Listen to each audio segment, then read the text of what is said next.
खबर संपूर्ण संथाल परगना से। खबर के लिए रुक करते हैं सबसे पहले दुमका से। जानते हैं तरोताजा न्यूज दुमका का। राज्य क्रिकेट एसोसिएशन के पूर्व उपाध्यक्ष के निधन पर शोक। झारखंड राज्य क्रिकेट एसोसिएशन के पूर्व उपाध्यक्ष देवल सहाय के निधन पर मंगलवार को एलजे कैंप क्रिकेट अकादमी की ओर से शोक सभा आयोजित कर उन्हें श्रद्धांजलि दी गई। क्लब के खिलाड़ियों ने 2 मिनट का मौन रखकर उन्हें श्रद्धांजलि दी। अकादमी के मुख्य कोच अमित रंगराजन ने कहा कि देवल सहाय ने CCL, CMPDI एवं मैकॉन में कई पदों पर कार्य किया था। अभी तक नहीं मिला कांग्रेसी नेत्री की हत्या में प्रयुक्त तमंचा। दुमका में 7 नवंबर को शहर की नीचे बाजार में कांग्रेसी नेत्री पुष्पा हिम्मत सिंह की हत्या में प्रयुक्त तमंचा पुलिस के हाथ अभी तक नहीं लग सका है। मंगलवार को पुलिस ने हत्यारोपित रॉकी के साथ करीब 3 घंटे तक काटेकोट से पाकुड़ जाने वाले मार्ग छानबीन की, लेकिन हथियार हाथ नहीं लगा। देर शाम रॉकी को अदालत में पेश करने के बाद वापस जेल भेज दिया गया है। दुमका बाजार में ऑड इवन फार्मूला लागू। आज बाएं तरफ होगी बाइक की पार्किंग। दुमका शहर की जनता को जाम से निजात दिलाने के लिए मंगलवार को लागू हुए ऑड इवन फार्मूले पर कड़ाई से काम करने के लिए पुलिस प्रशासन को सड़क पर उतरना पड़ा। चैम्बर सदस्यों के साथ पुलिस ने दुकानदारों से इसके लिए सहयोग मांगा और सड़क पर दाईं और सभी बाइक को खड़ी कराया। इसके अलावा सरकारी जमीन पर अतिक्रमण करने वाले दुकानदारों व मास्क न पहनने वालों को भी चेतावनी दी गई। आज बाइकों को रोड के बाईं ओर लगाया जाएगा। चारा घोटाले मामले में सीबीआई ने दाखिल किया जवाब। कहा लालू प्रसाद ने पूरी नहीं की आधी सजा। चारा घोटाले मामले में सजा काट रहे लालू प्रसाद की जमानत मामले में सीबीआई की ओर से झारखंड हाईकोर्ट में जवाब दाखिल कर दिया गया है। सीबीआई ने अपने जवाब में कहा कि लालू प्रसाद जिस मामले में जमानत की मांग कर रहे हैं उस मामले में उनकी सजा की आधी अवधि पूरी नहीं हुई है। इसके अलावा सीबीआई ने CRPC की धारा 427 का मुद्दा उठाया। इसके आधार पर सीबीआई का कहना है कि दुमका वाले मामले में लालू एक दिन भी जेल नहीं रहे हैं। अब खबर गोड्डा से। गोड्डा के पैसेंजर भी करेंगे विक्रमशिला एक्सप्रेस ट्रेन से सफर। जाने क्या है रेलवे की योजना। गोड्डा जिले के यात्री भी विक्रमशिला एक्सप्रेस से सफर करेंगे। रेलवे ने पोड़ियाहाट और भागलपुर के बीच अप और डाउन में एक जोड़ी मेमू पैसेंजर ट्रेन दिया है। यह ट्रेन भागलपुर से आनंद विहार टर्मिनल के बीच चल रही है। विक्रमशिला एक्सप्रेस को कनेक्ट करेगी। नई डेमू ट्रेन परिचालन संबंधी नोटिफिकेशन मंगलवार को जारी कर दिया गया है। दीदी बाड़ी योजना में गोड्डा को बढ़त।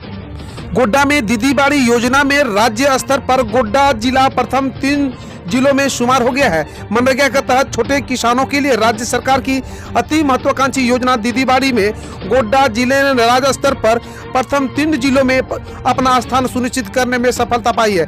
मनरेगा सेल की ओर से जारी आंकड़ों में प्रथम स्थान पर पाकुड़, दूसरे स्थान पर सिमडेगा और तीसरे स्थान पर गोड्डा जिला है। यहाँ दीदी बाड़ी योजना के लिए 21,000 इकाइयों पर योजना शुरू करने का लक्ष्य रखा गया है। अब तक 11,000 महिलाएं लाभुकों की जमीन पर दीदी बाड़ी योजना शुरू कर दी है। कांग्रेस के कार्यकारी प्रदेश अध्यक्ष व जामताड़ा विधायक इरफान अंसारी ने कहा आभासी दुनिया से बाहर निकले सांसद। कांग्रेस के कार्यकारी प्रदेश अध्यक्ष और जामताड़ा के विधायक डॉक्टर इरफान अंसारी ने कहा कि गोड्डा सांसद निशिकांत दुबे आभासी दुनिया से बाहर निकले और गोड्डा के विकास के लिए क्षेत्र में रहकर काम करें। सिर्फ फेसबुक और ट्विटर पर भड़काऊ पोस्ट डालने से विकास नहीं होता है। इसके लिए जनता के बीच रहकर काम करना पड़ता है।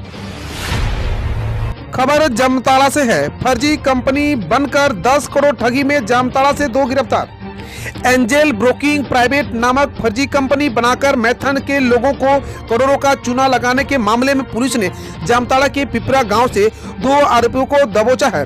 आसनसोल के दास बंधुओं ने अपने परिवार के साथ मिलकर यह कंपनी बनाई थी।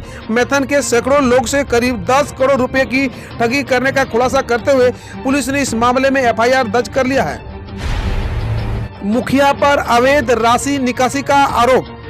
जामताड़ा के करमाटाड़ पंचायत के मुखिया वकील मरांडी के खिलाफ नाली मरम्मत व सफाई की राशि अवैध रूप से निकालने की शिकायत प्रभारी मंडल विकास पदाधिकारी सह अंचल अधिकारी सचिनानंद वर्मा ने की गई है।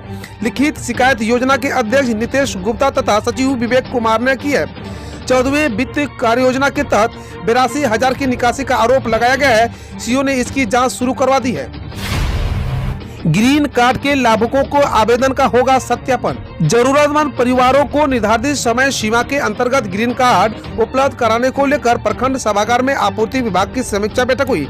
जिला आपूर्ति पदाधिकारी प्रधान मांझी ने जन वितरण दुकानदार, शिक्षक तथा आंगनबाड़ी सेविका को निर्देश दिया कि लाभुकों के ऑनलाइन तथा ऑफलाइन प्राप्त आवेदन का सत्यापन में सहयोग प्रदान करते हुए समय पर सत्यापन कार्य पूर्ण करने का प्रयास करें ताकि जरूरतमंद परिवार को समय पर ग्रीन राशन कार्ड उपलब्ध कराया जा सकेगा।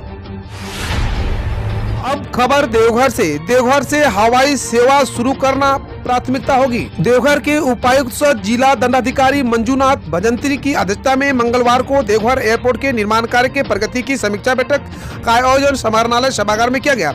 इस दौरान उपायुक्त ने पूर्व में दिए गए दिशा निर्देश के अनुपालन की बिंदुसार समीक्षा करते हुए संबंधित अधिकारियों को सख्त निर्देश दिया कि निर्माण कार्य में आ रही समस्याओं को दूर करना सबों की प्राथमिकता होगी। न कहीं पार्किंग की व्यवस्था और न ट्रैफिक का सिग्नल। देवघर की सड़कों पर वाहनों की दबाव लगातार बढ़ता जा रहा है, लेकिन इसके अनुपात में व्यवस्था में सुधार नहीं हो रहा है। हैरान करने वाली बात है कि देवघर नगर निगम क्षेत्र के अंतर्गत पड़ता है, लेकिन आज तक शहर में कहीं भी अधिकृत पार्किंग की कोई जगह सुनिश्चित की गई है। निगम का भवन करोड़ों की लागत से बन गया है, लेकिन पार्किंग का इंतजाम नहीं हो पाया है।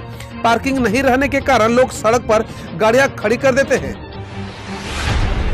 देवघर जिले को मिले 8 नए इंस्पेक्टर रैंक के अधिकारी। देवघर जिले में 8 नए इंस्पेक्टर रैंक के पुलिस अधिकारियों की पोस्टिंग की गई है। इनमें 5 पुलिस अवर निरीक्षक से पुलिस निरीक्षक के पद पर प्रमोट होकर आ रहे हैं, जबकि 3 अधिकारियों को स्थापना की बैठक में विचार करने के बाद स्थानांतरित किया जाएगा।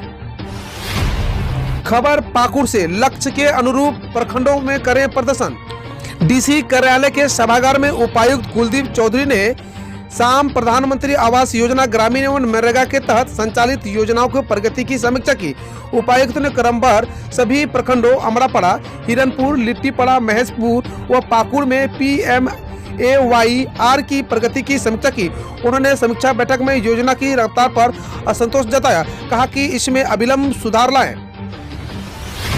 पैसेंजर ट्रेनों का परिचालन शुरू नहीं हुआ तो होगा आंदोलन। कोरोना संक्रमण की वजह से पिछले 8 महीने से पूर्व रेलवे के साहिबगंज लूप रेल खंड में यात्री ट्रेनों का परिचालन ठप है। लॉकडाउन हटने के बाद दूसरे मार्ग पर ट्रेनों का परिचालन शुरू हो गया है, लेकिन यह रेलखंड अब भी उपेक्षित है। इन्हीं समस्याओं को लेकर eastern zonal railway passenger association की बैठक मंगलवार को रेलवे स्टेशन परिसर में अध्यक्ष हिसाबी राय की अध्यक्षता में हुई। इसमें विभिन्न राजनीतिक दलों व सामाजिक संगठनों ने लोगों ने हिस्सा लिया। हम रोज ऐसे ही न्यूज लाते रहेंगे, तो यदि आपने अभी तक क्लीन न्यूज को सब्सक्राइब नहीं किया है तो पहले फटाफट सब्सक्राइब कर लें, साथ ही बेल आइकन को दबा दें ताकि कोई अपडेट मिस ना हो।